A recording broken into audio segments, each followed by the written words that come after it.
Hey guys, my name is Dr. Taiwo Adeshigbin. I am a bilingual board-certified orthopedic clinical specialist as well as residency-trained. And we are going to be starting a series called 5 Things That I Wish I Knew About Hamstrings. So first, it's important to understand what type of hamstring injury do you have, the severity, because that's going to be important in really determining also a realistic timeline, because there are certain muscle groups that may take a longer time to heal. But not only that, it's important to understand that for your individualized treatment program, because it should be incorporating some of these specific movements given the muscle that is actually affected.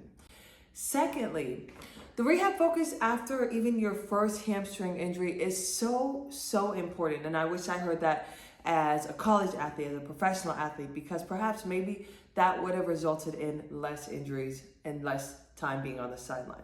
And then thirdly, hamstring injuries have a high re-injury rate.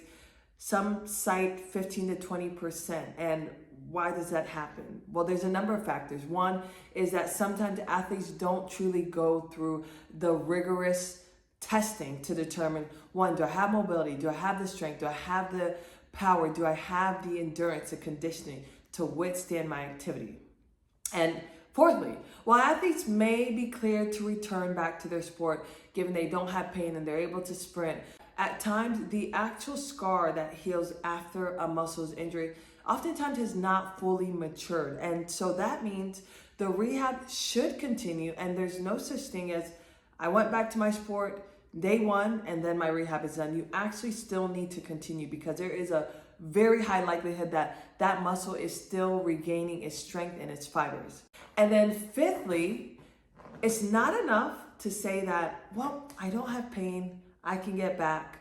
No, that should not be the benchmark of your decision whether you are ready to go. There should be a number of testing done, and this means having good mobility, having all of those factors that I've previously mentioned. But one key important factor, especially with hamstring injuries, is the ability to complete repeated sprints at max pace, and not only at max pace, but at a high velocity, under fatigue, and be able to perform in your sport-specific environment and not have pain during or after. And if you found that helpful, please be sure to subscribe. Give me your experience about your hamstring injury. And then if you're in Georgia, be sure you find me at Viva Motion PT, where we are taking athletes to the next and highest level.